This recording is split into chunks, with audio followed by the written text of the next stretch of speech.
Grappling yesterday, just speaking of jiu-jitsu. I didn't watch it. I was at work. Okay, I didn't have time. I saw the poster. Yes. Yeah. It was sick, man. It was very good. I saw. It was I refereed it basically because How was it? man, it was nerve-wracking being a referee. Oh, really? Yeah, it was. I felt so nervous, man. I felt like because you don't want to let people down. You want to do the best by people. Yeah. And there's so many tricky like grey areas because, for example, say someone goes to go for a takedown. Yeah. And the other person runs and goes into the off bounds. Yeah. But there's already been a takedown. But he would have, if he had more space, he could have kept going. It's like, what do you do with that? Did you have any situations like that? A few, loads actually, because the mat was very, very small and the chairs were really compact around.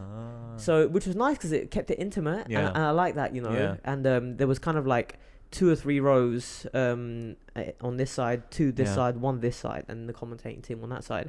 And like I was kind of like, say I missed something, right? You know, sometimes a referee would miss something, like you do a sweep and the referee misses it completely. Yeah. I can sympathize with that because you're looking at the match, and if you're not dialed in and you're thinking like, I wonder what I'm gonna do tomorrow after work. Yeah. Like, because that thought can come in your head like the same way a dream comes into your head. It's not like you forced that thought into your head. It came, and then you lost your fucking focus, and then suddenly there's been a sweep and you don't fucking realize. And then people are like, that's a fucking point.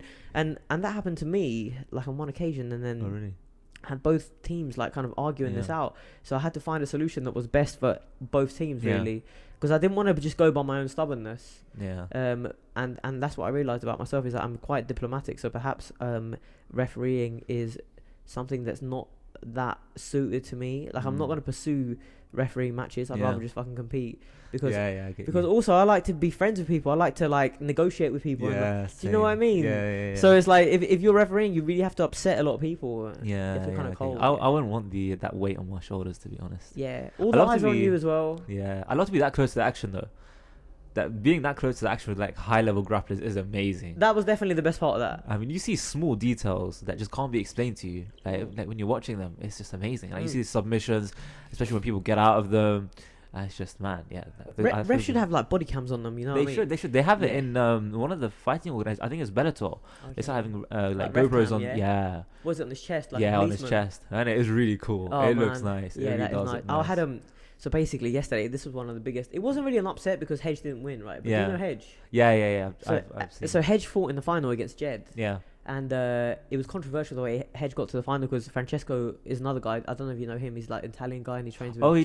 He trains here, doesn't he? I follow him on Instagram. Yeah, I know. And he had a really close match with Hedge, but the judges gave it to Hedge. And I basically like passed off that responsibility to the commentating team and the organizer. I was like, I don't want to pick, because a lot of these guys I train with as well. And teammates or just like people that I've trained with before. The community is very close. They're very close to the community. It was really nice to see, actually. Definitely, man. Yeah.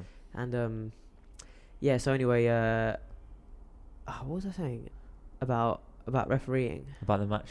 Oh yeah, so anyway, in the final, Hedge had Jed in a heel hook, but it was like a reap. He created a reap on the leg. He had like an I believe it was an outside heel hook if it wasn't like an Ashigarami kind of heel hook.